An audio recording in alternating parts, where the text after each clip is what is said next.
I now hand the conference over to Mr. Harshvardhan Dole from IIFL Securities Limited. Thank you, and over to you. Thank you, moderator. Good morning. Greetings to everybody. On behalf of IIFL Securities, I welcome you all for the third quarter earnings call of Torrent Power. Today, to discuss the detailed results with us, share the performance outlook, we have the senior management team of Torrent Power. Today we have Mr. Saurabh Mashruwala, VP Finance, Rishi Shah, GM Finance, and Jaiprakash Khanwani, Manager Finance.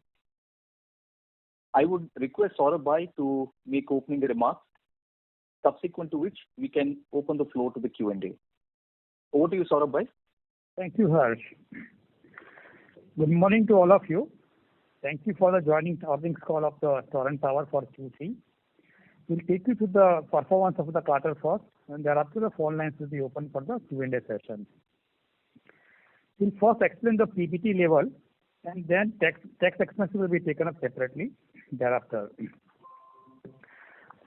Reported PBT for the quarter is 399 crores as compared to 315 crores reported in the corresponding quarter last year. This is higher by about 84 crores, roughly 27%. Here we would like to highlight that against the degrowth witnessed in the earnings during the first half of the current year, the company has reached a PBT growth of 27% during this quarter. If you recollect during the first half, this pandemic has impacted the franchise distribution business, and our volume was lower. Even T&D losses are also shoot up. It has impacted the collection efficiency. So all three drivers of the franchise distribution business has recovered during the course of the quarter, and we have shown the marked improvement in the franchise distribution area. I will now explain the effect of two non-recurring items during the quarter to understand the underlying performance of the company. The first non-recurring item is there was a marked improvement. As I said, there was a marked improvement in the collection efficiency in franchise distribution business due to revival of economic activity and increased vigilance activity by the company, which has resulted in the recovery of the past overdue of 31 crores for the quarter. So if you recollect in Q1, in last year Q4 we have provided about 48 crores of bad debt provision, and Q2 we have provided about 91 crores of bad debt provision. Roughly about 140 crores of bad debt provision we have provided for our franchise distribution business. Out of which we have recovered about 31 crores in Q3, and we expect that the balance amount, significant amount I would say, we will able to recover during the next 3 quarters. The second non-recurring item is, as we explained in the last Q2, that there was a 42 crores of fuel under recovery in our Uno Fusion project that was recovered in Q3. However, another under recovery of 37 crores was generated in Uno Fusion project, which will be also recovered in Q4. So net effect of this adjustment is about 5 crores positive. So both these two items together, we have a net non-recurring credit of about 36 crores for Q3. There was no non-recurring item for the comparable quarter of the last year. So considering these two non-recurring items, adjusted PBT for the quarter stood at 363 crores as compared to reported PBT of 315 crores for the corresponding quarter of the last year, which is higher by about 48 crores, roughly about 15%. Now so on an adjusted basis, PBT was higher about 48 crores. This is on account of, there are 3 reasons which have contributed to the rise in the PBT. First is the reduction in the finance cost by 45 crores. This is mainly on account of 2 factors. One is our absolute debt amount is lower, average debt amount is lower during this quarter as compared with the corresponding quarter of last year. And there is a reduction of rate of interest by 140 basis points, which is two reasons have contributed lower finance cost by 45 crores. Second reason of better performance is we have added a renewable capacity in the course for the quarter. So our operating capacity for the quarter is higher at 737 megawatt as compared with 663 megawatt comparable quarter of last year. So which has resulted also in improving the PBIT by 14 crores. And due to pandemic, our merchant sales was also down. So there is an impact on the merchant volume as well as merchant contribution, which has impacted our PBIT by 14 crores. So all put together, there is a net increase of about 48 crores in the PBT numbers for the current quarter. As we said, that there has been a marked improvement in the operating performance for the quarter on quarter-to-quarter basis, reflecting improving condition of the economy. This can be reflected from the fact that the year-on-year demand degrowth of Q3 distribution license business for about 1%. Our distribution license business degrowth was 1%, and the franchise degrowth is about 3%, as compared with 15% in license distribution and 18% franchise distribution of Q2. So there is a marked improvement in the volume during the course of the quarter. Now moving on to the PBT numbers, PAT numbers. Consolidated PAT reported for the quarter is about 320 crores as compared with 416 crores in corresponding quarter last year, which is lower by 96 crores, about 23%. This is mainly on account of the one-time credit we have received on account of reduction in the MAT rate from 21.55% to 17.47%. So because of the tax credit available during the corresponding quarter of the last year, used tax credit we have recognized, and so that there is a credit during the course of last quarter. So this completes the overview of the performance. Now we request to open the Q&A session. I'm handing over to the operator for Q&A session. Thank you very much. We will now begin the question and answer session. Anyone who wishes to ask a question may press star and 1 on the touchtone telephone. If you wish to remove yourself from the question queue, you may please press star and 2. Participants are requested to use handsets while asking a question. Ladies and gentlemen, we will wait for a moment while the question queue assembles.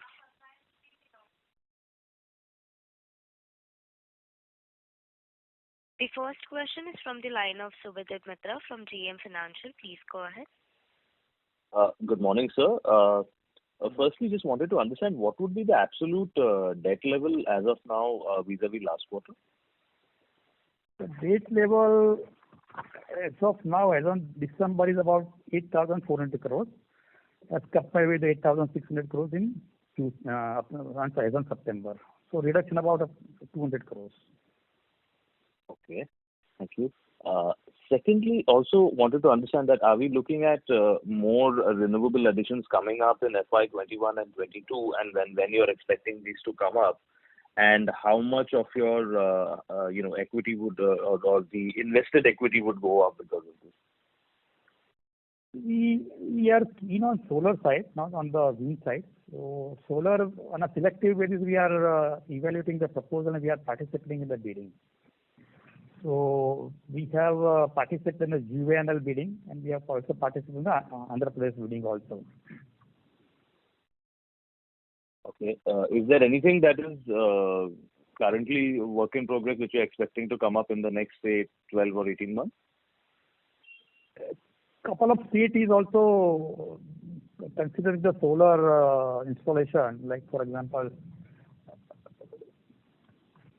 our TPLD, our own distribution also is also to meet their RP obligation. They are also coming up with the bid also, bidding also. Plus, a couple of states like Madhya Pradesh, Rajasthan also, we are also considering. So we will evaluate each proposal separately and then participate in the bidding. Understood. But those would be for future bids. But the ones that you have already won, like the GUVNL bid, Yes. etc. When are you expecting that to get commissioned? GUVNL is about 18 months. So from it is time given is about 18 months to commission the project. And AP is not yet. It is though the winner was announced, but similar period will be for the AP also. But I think just to add to that, it is right now sub judice, so it is difficult to tell when the period will start. So Understood. Okay. And the GUVNL one, you're looking at a 30% kind of an equity? Yes.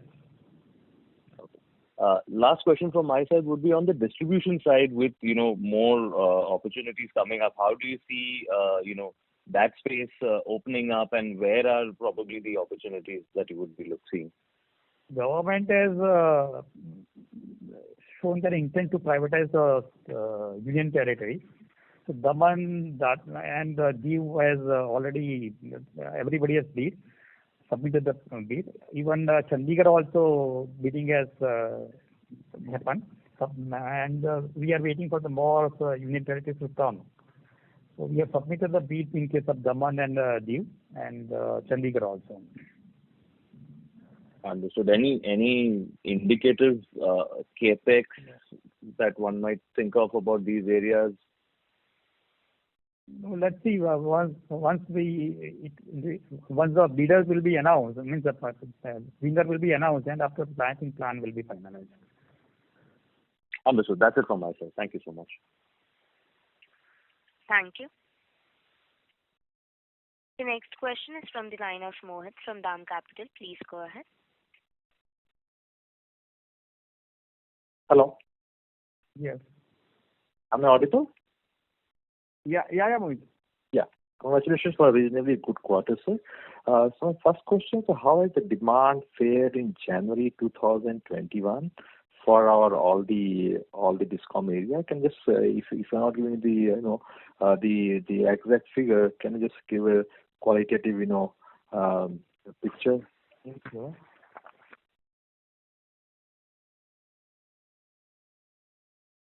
February, if you look at our Q2 demand, the growth was about 15% in license distribution area and 18% in the franchise distribution area. It was a degrowth.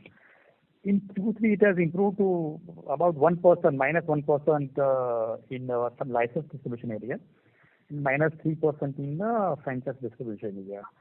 We expect that the January demand is almost on a similar level as compared with the last quarter, compared with the quarter of the last year. So roughly same level, I would say.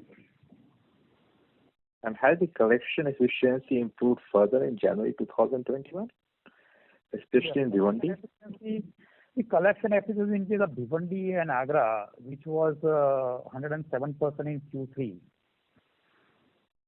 which has improved to, it will be on a similar level, I would say, in the month of January. Understood, sir. So last question, sir. Can you just give a breakup of EBITDA business-wise, which you used to give in previous quarters? EBITDA business-wise, you want EBITDA or PBIDT? Anything, sir. EBITDA. Yeah, EBITDA is a gas-based project is about 218 crores for the current quarter. And the comparable quarter was about 239 crores. And for our renewal business, it is about 129 crores for the current quarter. And comparable quarter of last is 110 crores. License business, it is 327 crores for the current quarter of Q3. And comparable quarter is about 322 crores. Franchise business is on the 197 crores for the current quarter. And the same level, it remains on the same level for comparable quarter of last year. The franchise business has recovered well, and it has reached to the same level of the last year. So these are the segment-wise EBITDA breakup of the company. Thank you, sir. Thank you. Best of luck. Thank you. Thank you. The next question is from the line of D. Anand from White Oak Capital. Please go ahead. So two questions from my end. First is, I think there is a ROE revision due in 23, and is my understanding correct? And if yes, then can you give me a sense of the various business segments that we operate in that might come under this ROE revision? ROE, there is no, as of now, there is no any mandate from the GRC for the revision in the ROE. Okay. So, just in the foreseeable future, we don't expect any changes in the regulated ROE for any of our segments. It depends on the new MYT regulation coming in. They have postponed the MYT regulation by 1 year. So, Rishi here, just to add to what Saurabh told, so this ROE on generation and on distribution is covered by separate regulators. So our generation is covered by CERC, who in last year they had announced a five-year MYT regulations, wherein they have not changed the ROE regulations. So for next 5 years, that will remain the same for our generation portfolio is concerned. As far as our distribution portfolio is concerned, it is covered under GRC norms. And GRC MYT regulations are supposed to come in this year, which has been deferred for 1 year. But we don't expect any change in the base ROEs which have been given to us till date.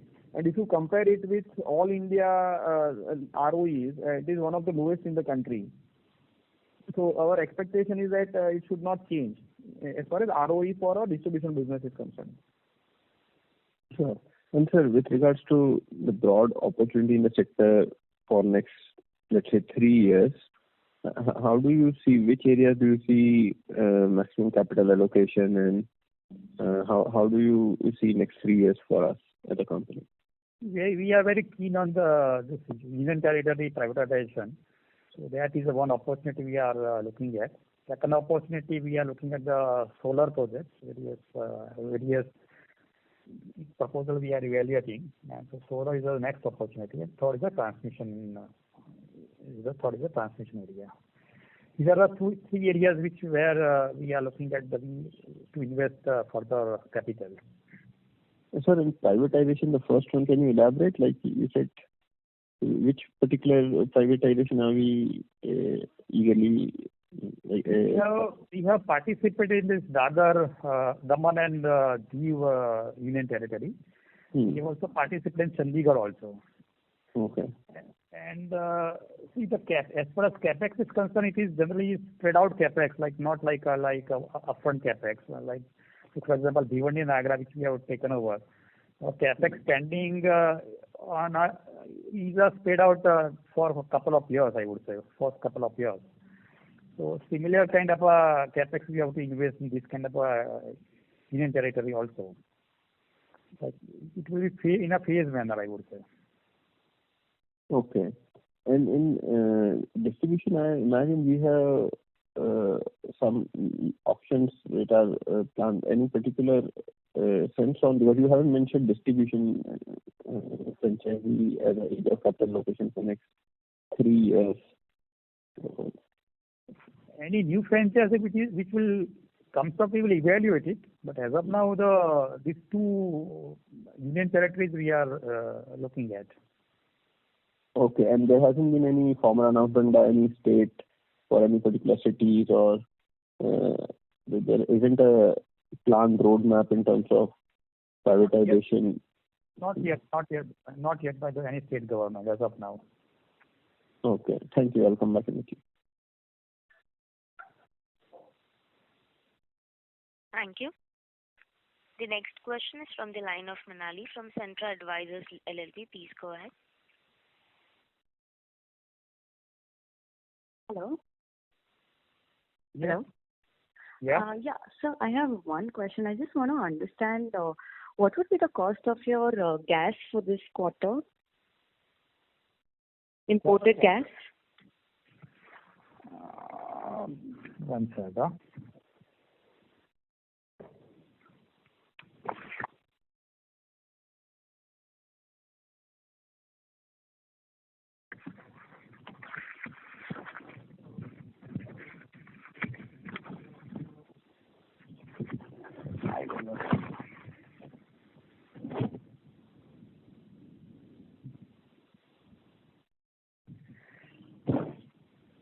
It is about between $5 to $5.5.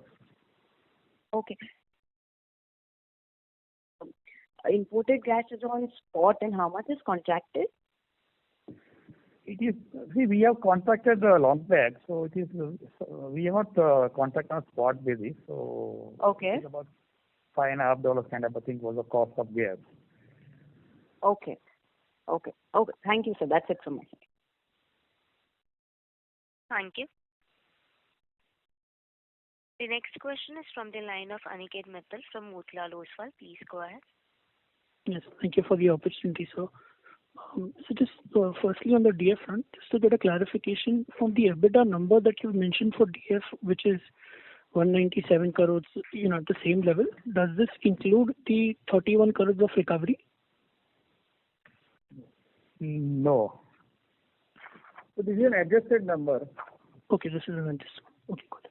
And just to get some clarity in terms of how do we see demand panning out within the segment for the DF segment for FY22 and our view on the AT&C loss trajectory over there.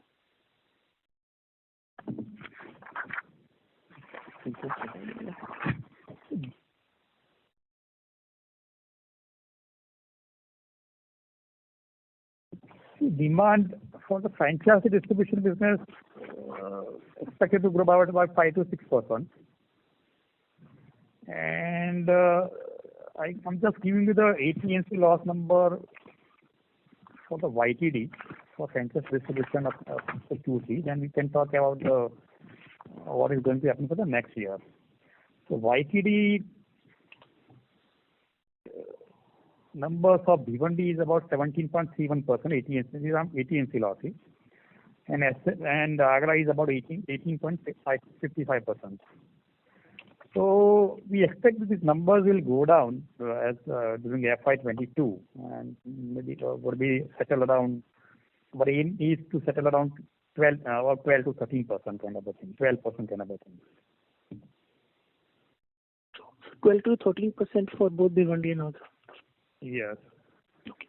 And in terms of demand also, given the fact that I think FY21 has been a muted year for demand, could this number for demand in DF be higher than 5 to 6%, or is that something that we're looking for FY22? No,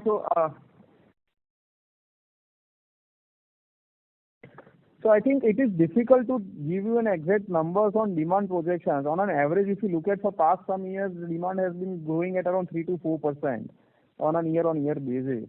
Now, if there is some pent-up demand, there could be an increase in demand for next year, but it is very difficult to tell any numbers per se as of now. So my next question is on the capex front. If I have a look at your recent petition that you've made in GRC, you're projecting a capex of around 1,700 crores for Ahmedabad and Surat. So just wanted to understand, the reason for this high capex. Is it because of some, pent-up capex that would come on board? And at an overall group level, what is the capex that you are expecting for FY22? So I think if you look at this year, and if you look at the estimate which we had given earlier also, we are expecting capex of 1,500 crores broken up into 1,200 crores and 300 crores for distribution licensing and franchise distribution business on a year-on-year basis. If you look at this year, the capex spend, it would be lower than the numbers which we had given because of lockdowns being imposed, and we have not been able to do much of capex, and that's why you are seeing a higher capex amount in next year, which is basically to take care of the capex which you have not spent in this year. But the estimate remains same, that 1,500 crores on year-on-year basis for next 2 to 3 years for our distribution license and franchise distribution business is put together. So, just to get a sense on the FY21 then, what's the capex that we're looking for FY21, particularly on the DL front, the distribution license front? Yeah, sure. On capex front, I'm just giving you the actual numbers up to Q3. It's about 650 crores for license distribution, and franchise is about 125 crores for franchise distribution. This is the actual number up to Q3. We expect that the franchise will be about 900 crores for the full year. For the license business, and the franchisee would be roughly about 225 crores kind of a thing. 200 to 225 crores, like franchise EBITDA. Sure. For the year number. Sure. And just about on the renewables, given the fact that we are now, we signed a PPA and we're going to construct this 100 megawatt of plant in Gujarat, what would be the capex related to that renewable project, and how would it be phased out in FY22 and 23? So the capex expectation is around 380 to 400 crores for 100 megawatt solar project, which we have recently won from GUNL. And I think the major part of the capex will be done in end of Q3, Q4 of FY22, and some part will spill over to FY23. Okay, so majority of that will come in 22. Got that. And so just one word, wanted to understand if there's any update on Amgen. We're now, I think, less than 20 months away from the December 22 deadline. And at the government level as well, I think there's been a bit of back and forth in terms of, the implementation of those norms. So, do we see, Amgen having to retire by December 22? So I think it is difficult to tell as of now. It is a status quo. So we are working or we are discussing this with different people or relevant people. But as of now, it is a status quo. I mean, it's difficult to tell as of now anything on that. Okay. And so maybe just a related point to understand from your distribution, let's say license business, we do procure a decent amount from Amgen, right? So in a scenario, let's say when Amgen retires, would you have to make a call for a new long-term PPA? You have to invite the competitive bid for the shortfall in license distribution area. Sure. But you would be making a new call for a long-term PPA, right? Just to get that to you. If in a scenario, let's say where Amgen retires. No, so if you look at the Amgen capacity, it's 362 megawatts, which is easy to take it from the merchant market. But we'll take a call at relevant point in time whether to invite for a long-term PPA or right now to carry forward with buying it from merchant market or on a short-term basis. Makes clear. And just one clarity again on that. Let's say if you were to make a call for a long-term PPA, is there any obligation for you to do that for a renewable plant to meet your RP obligation? So what I'm trying to understand is, let's say Amgen retires and you decide to make a new long-term PPA, could that necessarily have to be a renewable-led capacity to meet your RPO obligation? No. I think RPO obligations are based on the number of units you sell in a particular area. So if you sell 1,000 units, there are percentages defined from different sources for which you need to comply with. So it has nothing to do with Amgen retiring and I am taking up a new PPA. Both are different events. So the reason why I was looking at is if I look at your recent tariff order, I think your overall purchases for renewable from an FY22 perspective that you've petitioned comes to around 11%. So I was wondering, if you're planning to increase this 11%, let's say to 14-15%, that could possibly mean that you may have to tie up a long-term PPA on renewable. No. So that is a separate thing. That's why our DISCOM has already come out with a tender for 300 megawatts for solar purchase. So what I'm trying to say is that's a separate event. It is not linked to Amgen decommissioning or not. In any case, you have to follow that. Understood. And so just one question that I wanted some clarity on. I think, like you mentioned, the MYT regulation has been delayed by 1 year. So now we're looking at an MYT regulation to come in from FY23 to 27. And incidentally, I believe the initial license of our Ahmedabad business is valid till 2025. So before the MYT regulation comes in, is there any talk over the extension of this Ahmedabad distribution license? No. So there is no such thing as extension of license. And MYT regulations are completely disconnected with the license expiring or not. Okay. I mean, the reason is, let's say if the MYT comes in for 5 years, right, it would be cognizant of the fact that who the operator within that area would be. Just wondering, No. 1 second. So MYT regulations for all the distribution licensee companies and all the generating companies in that particular area. So whomsoever may be the licensee, it applies to all the license holders there. Okay. So I think license in Ahmedabad is valid till 2025. Right? So would that get extended? So as I said, there is no provision of extension of license. Okay. Sorry to interrupt, Mr. Mittal. May I request you to please rejoin the queue? We have Sure, the sure. participants I'll do waiting that. for their Yep, turn. thank you. Thank you. The next question is from the line of Jayesh Gandhi from Harshad Gandhi Securities. Please go ahead. Since our plants are dependent on imported LNG, can you first let me know what percentage of our gas is domestically sourced? And also, what is the increase in LNG price? How does it affect us? And typically, long-term contracts that we do are for how many months or years? So Jayesh, this is Rishi here. Just to give you an answer on the sourcing part of our LNG, for our PPA liabilities and for Sugen plant, we have a long-term contract with IOCL for nearly 20% of our requirements. We have also recently bought some gas from Reliance when it was auctioned. So around 20-25% of gas comes in from IOCL and Reliance.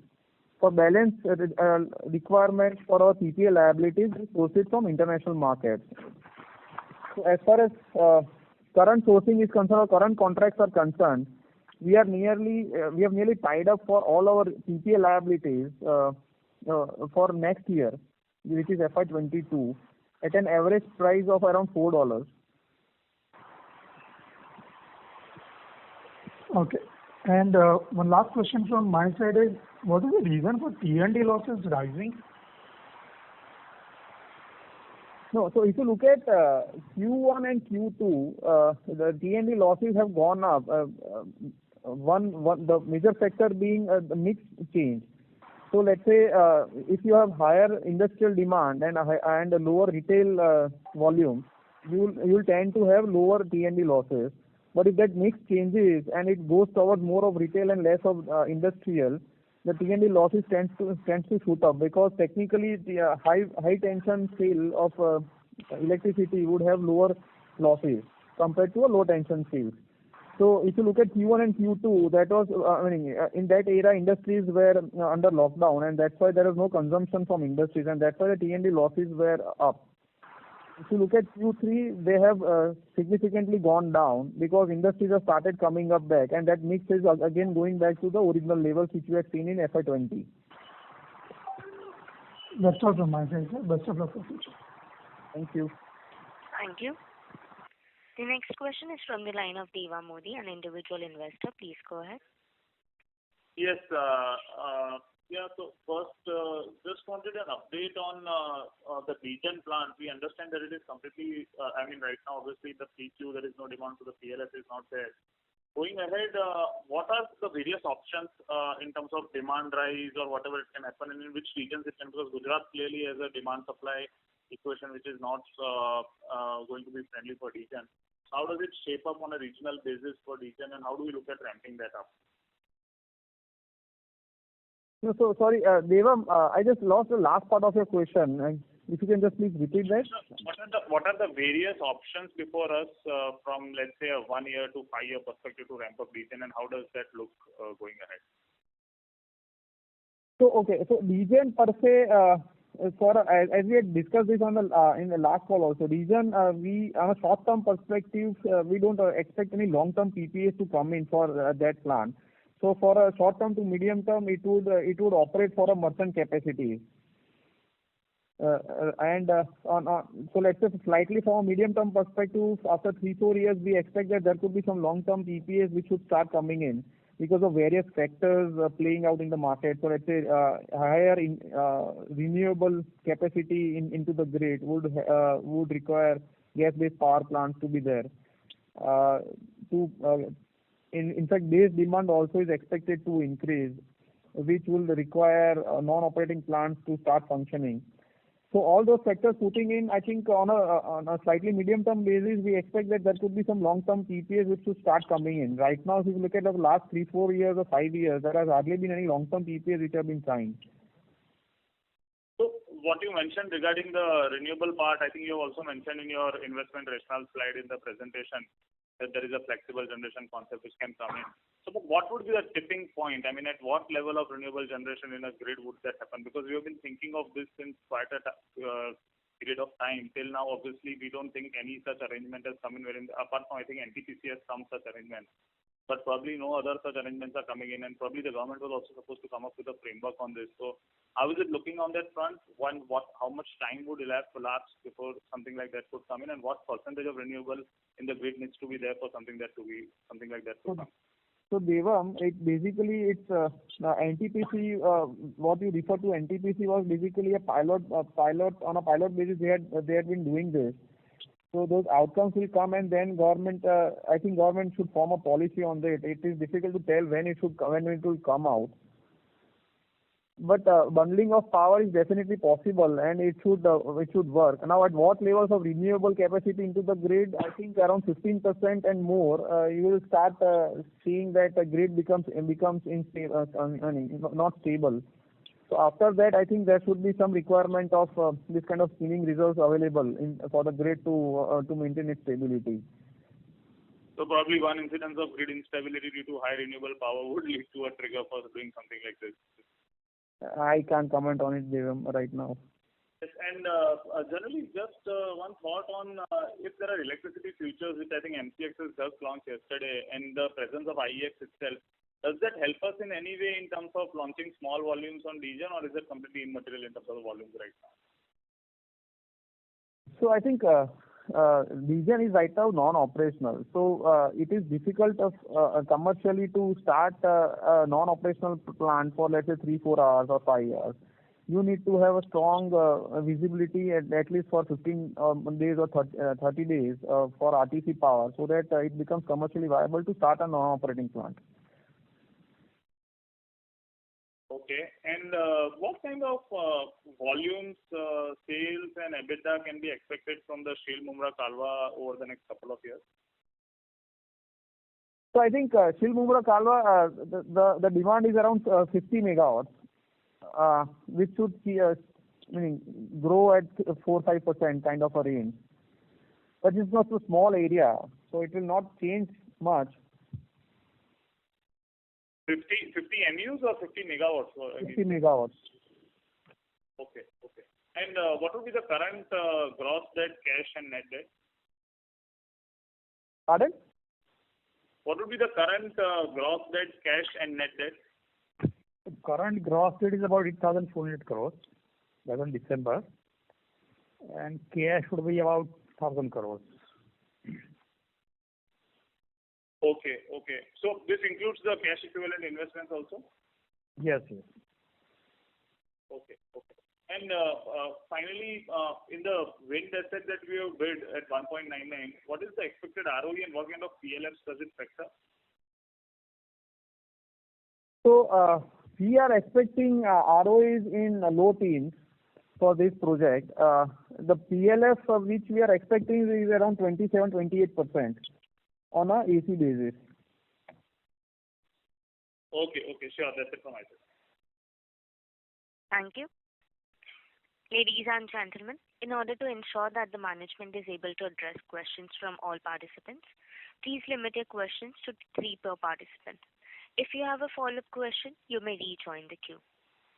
The next question is from the line of Jitendra Shi from Axis Capital. Please go ahead. Good morning, sir. 2 questions from my side. So can you give us the Q3 T&D loss for Bhiwandi and Agra, and also the AT&C losses for Ahmedabad and Surat? Q3. T&D losses for YTD basis, because Q3 is not relevant. So on Ahmedabad, YTD basis is 5.84% for Ahmedabad. Surat is 4.09. So that is available on the presentation. If at all possible to view, otherwise it's okay. No problem. sir, on these SNK, what was the losses for Q3 and how it is going to be going forward? SNK T&D losses is 42%, 42.39% for Q3. And as trajectory would be. So we'll keep on improving that, but right now this was handed over to us in February of 2020. Post which there was an imposition of lockdowns, and because of this COVID, we have not been able to do much in that area. But as per our estimates, it will take 3 to 4 years for us to break even in this area. Right, sir. So any similar number for Bhiwandi Agra for Q3 losses if possible, or I will take it off next? Bhiwandi Q3 T&D losses was 14.43%. And Agra is 4.7%. And sir, on the receivable front, obviously receivable I seem to have improved. So what would be the receivable using debtors around it or debtors base probably around December? Sorry, can you please repeat again? Receivables must have improved because we have seen repayment of gross debt coming down. So what would be the outstanding receivables and the breakup of the overdue amount of more than 45 days or 3 months or 6 months? So Jiten, we don't have that number handy. Can you get it you on offline? No problems. And sir, on the dividend policy, can you throw some light on the dividend policy? We have seen the dividend of rupees 5.5 per share. We have a dividend policy of distributing 30% of PAT. So that is what we generally follow the dividend policy. 30% of the PAT we generally distribute the dividend. Right, sir. So that's it from my side. If I have more questions, I will come back in the queue. Thank you and all the best. Thank you. Thank you. The next question is from the line of Dhruvam from HDFC Fund. Please go ahead. Yeah, sir. Thank you so much. So first question was on the, so if I look at YTD basis, your debt has come down by about 500 crores, net debt. So you reported 8,400 crores gross and 1,000 crores of cash. So about 7,400 crores. And your FY20 closing was about 8,000 odd crores. So 500, 600 crores. So what would be, and if I see the cash generation this quarter for the 9 months is about 1,500, 1,600 crores. What I've done is EBITDA minus finance cost minus the cash tax. So I was trying to understand, of 1,600 crores, the debt has declined only 500 crores. So there would be some capex, but what would the remaining part be? No, as we said, Dhruv, we have done capex of around 700 crores. Okay. This year. So it is not only related to capex. So there will be certain cash outflows which have been accrued last year. Cash outflow would have occurred this year. Okay. So if 700 crores is the capex, then probably largely it explains, because then 800 crores is the cash flow generation and debt has declined by 500 crores. Then broadly it tallies. Got it, sir. So second question was on the earlier comment you made that your gas cost is freezed at $4. So this is for FY22, is it? So the contracts which we have done for our liabilities under the PPAs are concerned. For those contracts, our gas cost is $4. Now we also have IOCL contract and some small contract with Reliance. That gas cost is not factoring in here. That would be higher because it is linked to Brent. So it is difficult to throw a light on how that cost will move. But the contracts which we have done for FY22 and cargoes which we have booked, that cost is around $4. Okay. So this is the merchant or the X of long-term contracts that you have that you generally do. That is at $4. That's right. That's it. Not for merchant. This is for my PPA liabilities. For the PPA liability. Is there any booking that you have done for the merchant capacity in Sugen and Unu Sugen, the spare capacity that you have? Not so far. For the next year. Nothing yet. Okay. Because there's one interesting trend that we see on IEX, on exchanges, is that the peak power prices are again back to around 6 rupees, 5 rupees. And so earlier you used to, get advantage of these opportunities. You used to sell on exchanges at the higher prices. So I was just wondering, is that a chance still? So I think, Dhruv, if you look at this quarter, in this quarter also we have sold some small quantities in IEX, mainly coming out of this peak power sales.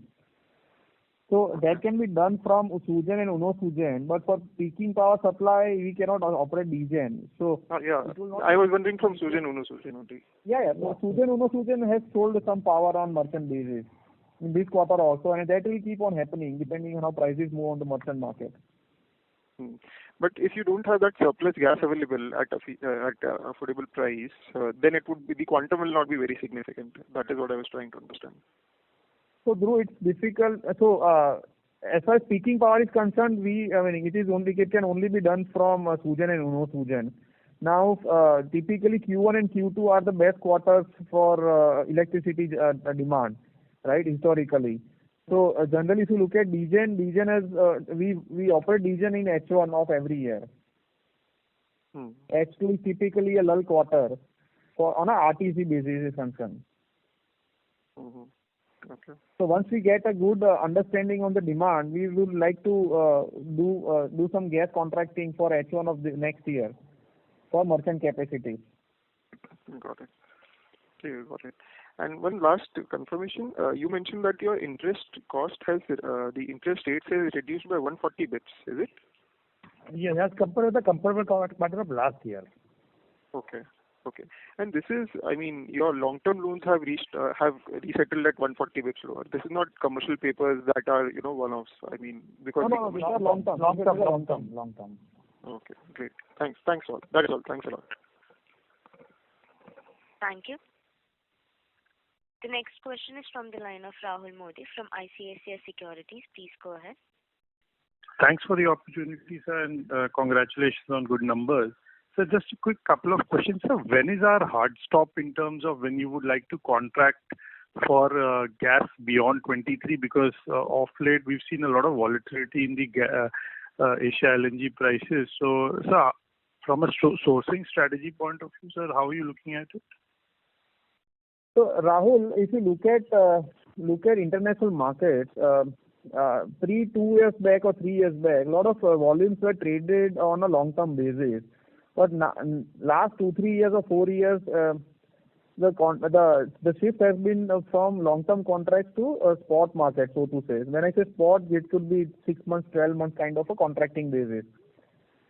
So earlier the supply chain itself was very, very inflexible. Now because of super tankers and all liquefaction and regasification capacities coming up in the country, it has become flexible now. So it is possible for you not to do a long-term contract, because essentially a long-term contract means you are assured of supplies and not of price. Right? And ample gas available in the international market. We consider that we should do more of spot contracting. When I say spot, again I am repeating for the sake of repetition, it would be 6 to 12 months kind of on horizon.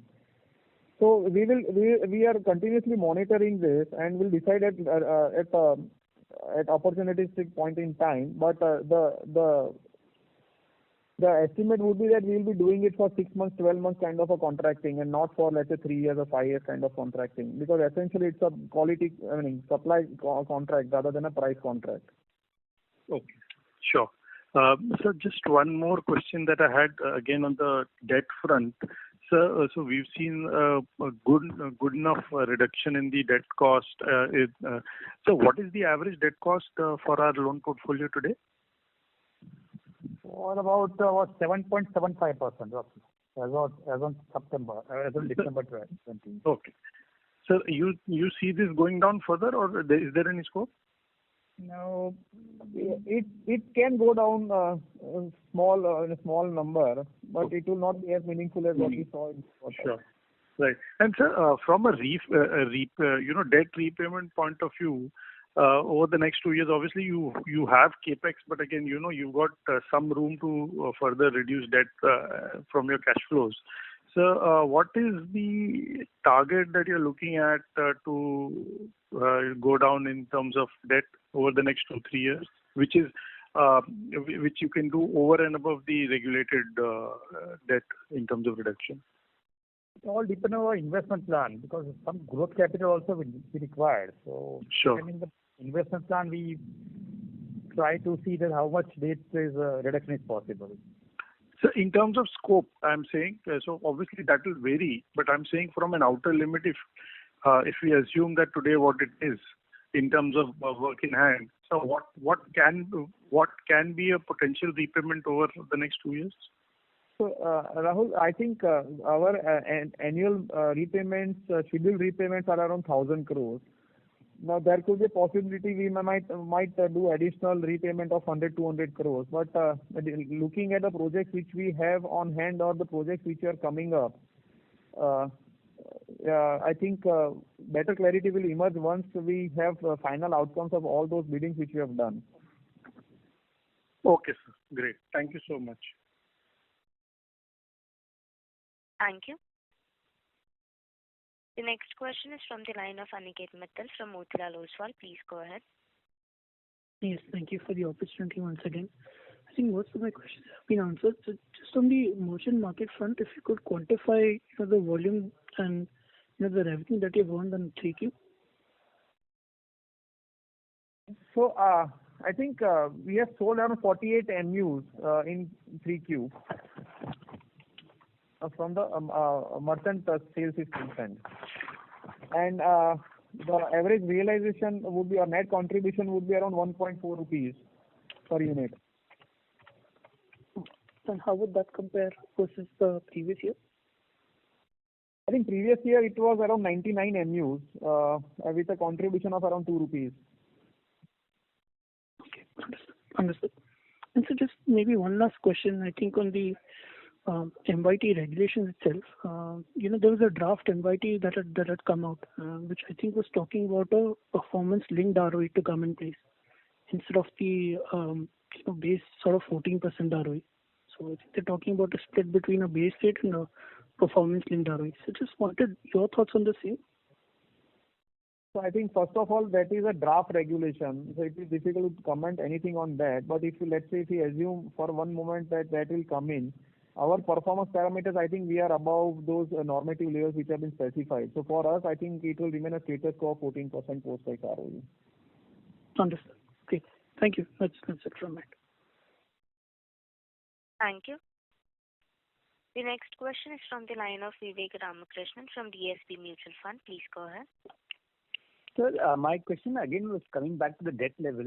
Given certain regulatory uncertainties and some projects not being able to generate enough capacity, how do you look at the overall debt levels in the sense that you have to make investments in new projects, but some projects are not getting the delivered returns. So, what is your view on debt? That's the only question I have, sir.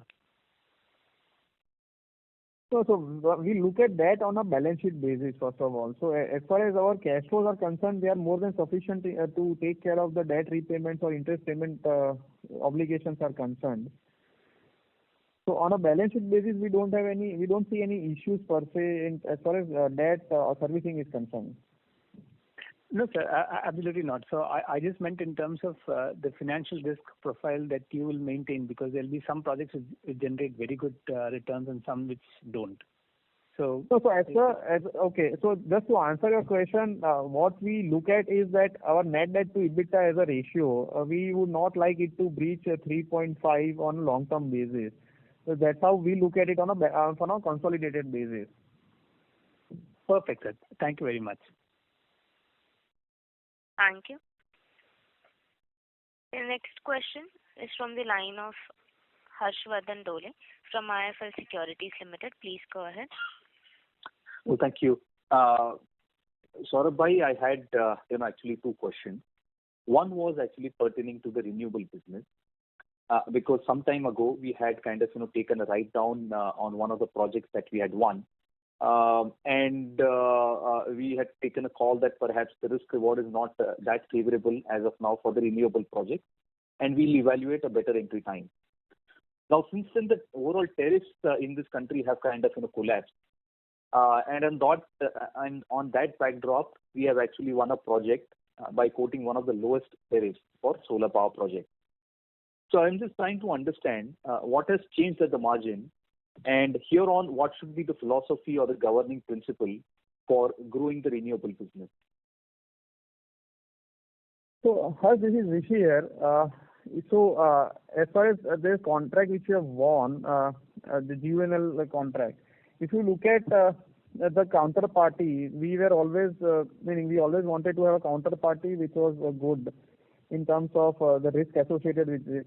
As far as other risks are concerned, because of which we had to take a write down on some of our wind portfolio, wind contracts, I think the one major risk was land, which I think we have identified we have identified certain pockets of land on which we can do solar projects. So that risk we have sort of mitigated. As far as tariffs are concerned, if you look at 1.99, by quoting 1.99, we will still be making low teens IRR. That is mainly coming out of the cost of debt in the country has fallen from earlier levels. So if you look at our current cost of debt, it is around 7.75, and we are estimating for this project that the cost of debt could be around 8.25 to 8.5%. As far as PLF is concerned, we are improving the technology, because of which we expect that the PLF from this project could be around 27-28%. So putting all this together, we expect low teens IRR coming out of this project. So as far as risks and returns are concerned, we expect that this to be a good project for us to come.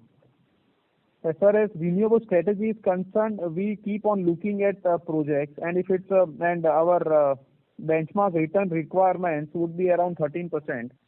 13% in terms of base equity IRRs which we look at for any project.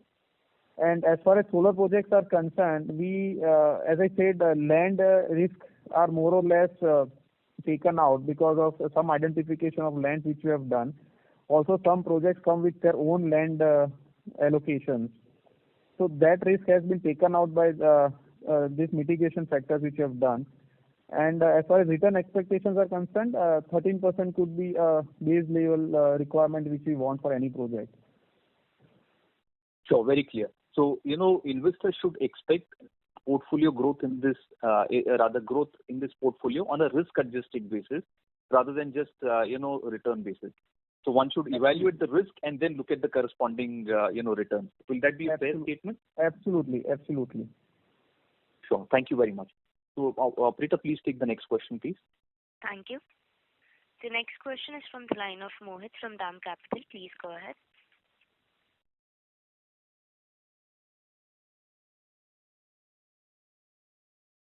Mohit, may we request you to please go ahead with your question?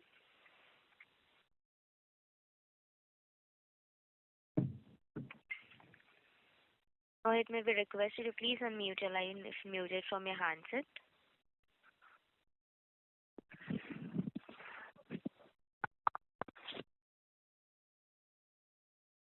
I think operators, if there are no further questions, let's take that as a last question, and let's hand over the line to the management for final comments.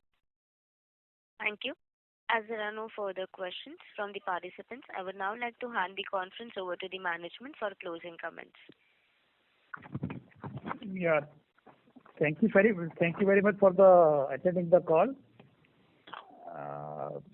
That's all. Thank you. Well, on behalf of IIFL Securities, I thank the management for giving us an opportunity to host this call. I also thank all the participants for dialing in and actively participating in the call. Thank you very much. In case if you have any further questions, drop me a line. I will have it answered through the management. Thank you and have a great day. Thank you. Thank you. On behalf of IIFL Securities Limited, that concludes this conference. Thank you for joining us, and you may now disconnect your lines.